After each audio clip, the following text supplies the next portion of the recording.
Estamos no ano 5.785 desde a criação do homem no Jardim do Éden, no Jardim do Éden. Que o Eterno te abençoe. Então, nós temos aqui no nosso canal estudos semanais, leitura das porções diárias de Torá, feitos exclusivamente para você.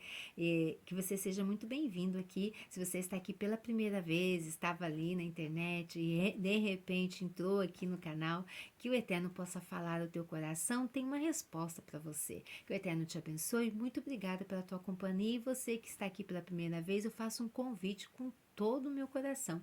Fica comigo até o finalzinho desse vídeo, assista tudo. E se gostou, vai lá, se inscreva no canal, curta, compartilha, comenta, né? Enfim, faz o que desejar o teu coração. Muito bem-vindo e muito obrigada. Vocês que já estão aqui, que já são inscritos, que estão comigo todos os dias, obrigada pela tua companhia. Seguimos aí, junto e fortes, não encerrou ainda. Vamos aí começar a concluir aqui a nossa paraxá dessa semana. Meu beijo, meu carinho a todos vocês. Muito obrigada pela tua companhia. Eu, Nara Chaves, aqui no Torá e Prosa. Nós estamos na 37ª paraxá Shelar. E enviai. Envia homens que espiem a terra que eu hei de dar aos filhos de Israel. De cada tribo de seus pais enviareis um homem, sendo cada um príncipe entre eles. Então aqui Moshe envia os espiões para espiar a terra tão prometida ao nosso povo. Instruções de Moshe aos espiões. Qual foi as instruções de Moshe? Será que nós temos seguido as instruções que o Eterno dá para nós?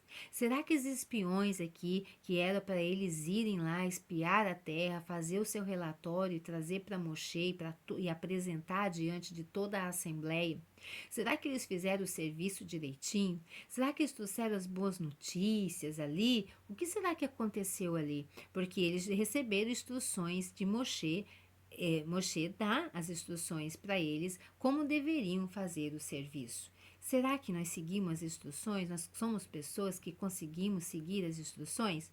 Moshe jamais vira pessoalmente a terra prometida, mas tinha fé explícita na garantia de Elohim de que era uma terra na qual jorrava leite e mel. Por isso forneceu instruções detalhadas aos espiões que os fariam retornar.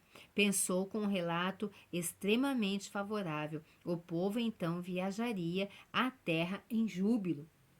Esclareceu extensamente os espiões dos seguintes pontos. Aqui começa Moshe dando as instruções aos espiões o que eles deveriam fazer. Eles deveriam tomar a rota designada e mostrar-lhes a fertilidade da terra, sua produtividade acima e o clima que era favorável. Segundo, o sul de Israel, a sua parte menos fértil, por esta razão as vizinhanças de Hebron foram escolhidas como cemitérios. Não obstante, até mesmo esta região era 7 vezes mais frutífera que a cidade mais produtiva da fértil terra do Egito. Moshe instruiu os espiões para que começassem investigando esta região primeiro, que era considerada a parte mais infértil de Eretz Israel. Então, que eles começassem ali fazer o seu relatório. Moshe instruiu os espiões para que começassem investigando esta região e então prosseguissem para o norte, em direção à área cada vez mais produtiva, a fim de apreciar plenamente a fantástica abundância da terra. Moshe direcionou os espiões num segundo ponto básico. Sabia que os erudins temiam a guerra contra os poderosos exércitos de Canaã. Portanto, mostrou que mesmo que os cananitas eram fisicamente fortes, o Eterno subjugaria por causa de sua inferioridade espiritual. Descubram, ordenou Moshe aos espiões, se o Tzadik Yaakov, que lá reside, ainda está vivo, e se faleceu, os habitantes então, sem méritos espirituais, certamente os sobrepujaremos, mesmo que sejamos mais fracos. O Eterno nos ajudará, pois os cananitas não têm mérito para que o Eterno venha protegê-los. Será que os espiões tornam-se corruptos? Qual foi a atitude então ali? Apesar de serem tzadikim no momento de sua indicação, no momento que eles foram escolhidos, eles eram homens justos. O Eterno pediu. Corromperam-se assim que Moshe os enviou. Decidiram imediatamente trazer um relatório negativo, como que para deter o povo judeu? O que fez com que os espiões se tornassem corruptos? Disseram uns aos outros: somos líderes do povo sob a liderança de Moshe. Assim que entrarmos em Israel, Yehoshua se tornará o líder. Então ele indicará um gabinete diferente de ministros. Por isso, detenhamos o povo no deserto, para assegurar que não seremos demovidos de nossos altos cargos e posições. Passar os próximos 40 dias planejando como tornar plausível que a terra de Israel não fosse conquistada. A narrativa dos espiões serve de exemplo de como o desejo por honra corrompe as pessoas. Similarmente, na próxima Parashá, Cora rebelou-se porque aspirava por honra. O desejo de uma pessoa por respeito e honra, na melhor das hipóteses, impede o serviço ao Eterno ou pode corrompê-lo totalmente. Tanto Yehoshua quanto Caleb opunham-se ao esquema dos espiões, porém, enquanto Yehoshua expressava suas objeções, Caleb pensou que seria mais sábio ocultar os seus pensamentos. Os espiões entraram em Israel pelo sul e prosseguiram em direção ao norte. A sua presença certamente teria atraído a atenção dos cananitas e teriam sido mortos, se não fosse pela miraculosa proteção de cima. O Eterno afligiu os governantes de cada cidade por onde passavam com uma praga. Os cananitas assim ficaram preocupados em lamentar e entender os seus mortos, e os estrangeiros passaram despercebidos por ali. O Eterno fez com que Iov falecesse no mesmo dia em que os espiões entrassem na terra. A perda de Iov causou luto geral, distraindo novamente a atenção da população dos estrangeiros. Todavia, em vez de reconhecerem a providência do Todo-Poderoso, os espiões aproveitaram-se dos eventos para denegrirem Israel, reportando mais tarde ao povo: é uma terra de epidemias.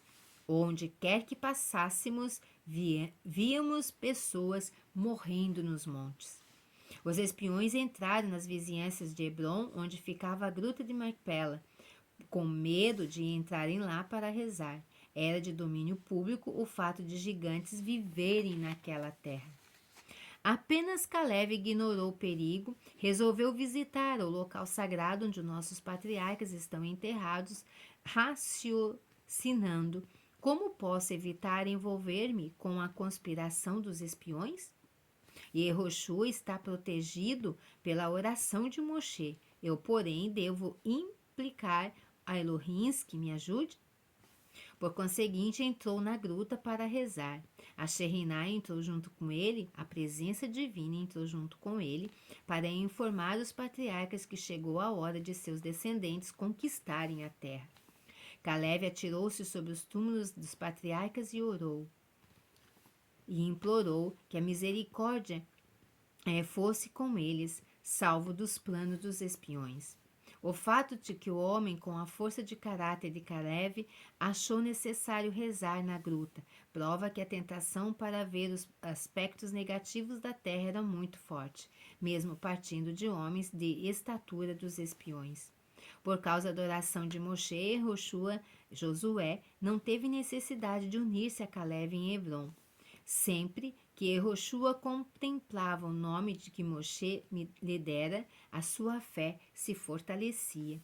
Eles escolheram, contudo, frutas monstruosas, super desenvolvidas, a fim de mais tarde contar ao povo que um país que produz frutas tão estranhas era um bizarro. As pessoas comuns não sobreviveriam lá. Os espiões colheram um galho de videira do qual pendia um cacho de uvas extremamente pesado. Era necessário 8 pessoas para transportar um cacho de uva. O dono espião carregava figos, e a 10ª uma romã. Todavia, Yehoshua e Caleb, que perceberam que os espiões utilizariam esses frutos para denegrir Israel, não carregaram nada. O cacho de uva que eles portaram na volta foi suficiente para fazer vinho para os sacrifícios que seriam ofertados durante os próximos 40 anos e permaneciam no deserto.